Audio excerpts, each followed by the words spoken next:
हम इस समय नागपुर महाराष्ट्र के एवाब कम्युनिटी हॉल एवाब चौक पर मौजूद है और हमारे साथ में ऐसी एक बड़ी शख्सियत माननीय अनीस अहमद साहब जो कि माजी कैबिनेट मंत्री रह चुके हैं। आइए उनसे बात करते हैं। सर, आपका BNA में बहुत बहुत स्वागत।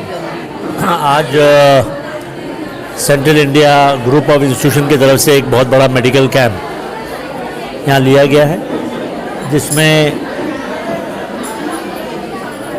बहुत सारे लोगों का यहाँ पे आज फ़ायदा हुआ है। हार्ट की ECG का कई लोगों की ECG ली गई है। जिन लोगों का हाथ पैर नहीं है उनको महावीर इंटरनेशनल की तरफ से हाथ पैर लगाए जा रहे हैं। जिन लोगों को कैंसर की स्क्रीनिंग करना है वो कैंसर की स्क्रीनिंग हो रही है।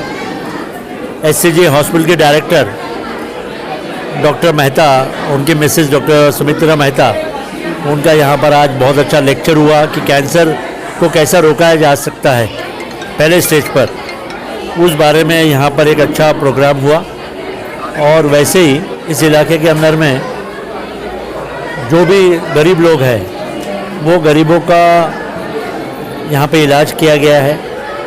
ब्लड ग्रुप चेकिंग की गई है और ये जितना भी ब्लड ग्रुप चेकिंग हो रही है हमारे सेंट्रल इंडिया फार्मेसी कॉलेज के, नर्सिंग कॉलेज के स्टूडेंट्स ने किया है।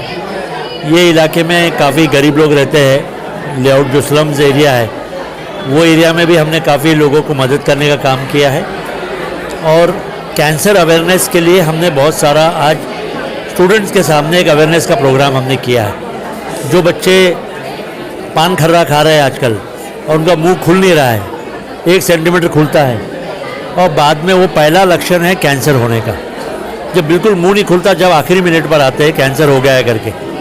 जब शुरुआत में मुंह छोटा होते जाता है धीरे धीरे खर्रा खाने के बाद, वो पहला लक्षण है कैंसर का, जो घर में बताया नहीं जाता है। वो धीरे धीरे उनको इतनी लत लग जाती है कि पान पराग खाने की, तंबाकू खाने की, उससे कैंसर का वो पहला निशानी है। और 100 में से 50% लोगों को तंबाकू खाने से, पान पराग खाने से कैंसर हो रहा है। उसके बावजूद भी लोग पान पराग और तंबाकू खाना छोड़ नहीं रहे। ये सब चीज़ों के लिए अच्छी बेहतर ज़िंदगी।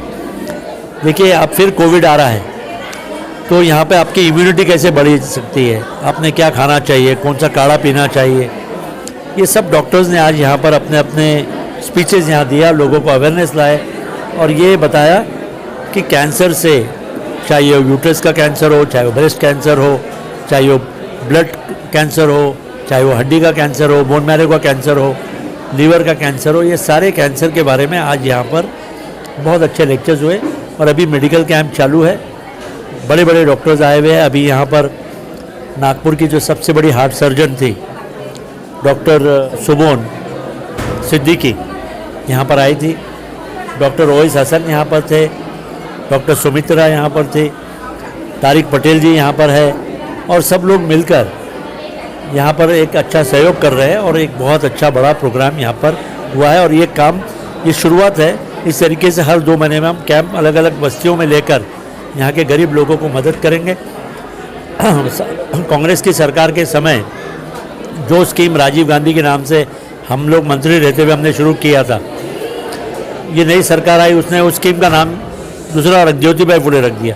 ये स्कीम हमारी है, योजना हमारी है। जैसे मैंने हज हाउस बनाया, अब बीजेपी की सरकार आई, उन्होंने वही हज हाउस को काम के हद तक तो माशाल्लाह आखिर अनीस अहमद साहब का नाम हर सूर्योदय अक्षरों में लिखा जाता है। और लोग कहते हैं कि अनीस अहमद साहब कैबिनेट मंत्री जिस वक्त थे उस वक्त काफ़ी डेवलप हो चुका है नागपुर का, और आगे क्या करने वाले और अगला कदम क्या होगा सर, आपका ये बताइए। तो हमारी कोशिश है कि जो महात्मा ज्योतिबाई फुले के नाम से जो हमने स्कीम शुरू की थी राहुल गांधी के नाम से, वो स्कीम अभी भी शुरू है, जिसमें गरीबों को बहुत हद तक, अगर उनकी लिमिटेड इतनी उनकी सोर्स ऑफ इनकम है, उसमें उनको सारे खर्चे जो है वो गवर्नमेंट की तरफ से, गवर्नमेंट ऑफ महाराष्ट्र की तरफ से, सोनिया गांधी ने KP ग्राउंड पे आकर आज से 10 साल पहले वो योजना शुरू की थी जब हम लोग मंत्री थे। और आज वो ही योजना से कई गरीबों को मदद मिल रही है और बहुत फ़ायदा हो रहा है। और हमने ये हमने ठहरा लिया है कि central India group of institution के माध्यम से जो बच्चे बेरोज़गार हैं उन्हें कैसे पढ़ा लिखा कर उनको पैरों पे खड़ा किया जा सकता है, क्योंकि हर माँ बाप का सपना है कि हर बच्चा 2 वक्त की रोटी कमाना चाहिए। तो हम किसी को लॉयर बना रहे हैं, किसी को फार्मासिस्ट बना रहे हैं, किसी को टीचर बना रहे हैं, किसी को इंजीनियर बना रहे हैं, किसी को ITI में पढ़ाकर उनको वोकेशनल एजुकेशन देने का काम कर रहे हैं। तो बच्चे इस तरीके से सेल्फ एम्प्लॉयमेंट कैसे ले सकते हैं, स्वयं रोज़गार कैसे लग सकते हैं, इस तरीके की योजनाएं हम लोग लाकर हम लोग हमारे कॉलेज में स्किल डेवलपमेंट का काम हम लोग कर रहे हैं। और हमने अभी तक ये 1 साल के अंदर लगभग 500 लोगों को हमने रोज़गार दिया है।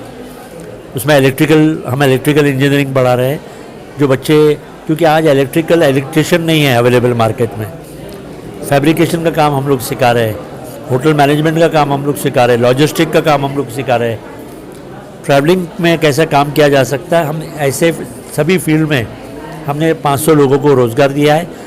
और हमारे कॉलेज से अभी तक कम से कम 8 से 10 हज़ार बच्चे पढ़ के निकले हैं। और 8-10 हज़ार बच्चे में से कम 6-7 हज़ार बच्चे आज अपने पैरों पर खड़े हैं, रोज़गार है।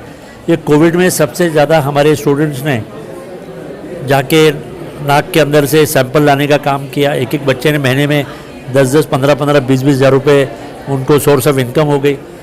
और ये हमारे नर्सिंग के बच्चे, आज नर्सिंग में बहुत कम लोग जाते हैं, लेकिन नर्सिंग आज इतना इम्पोर्टेंट हो गया है कोविड के बाद में।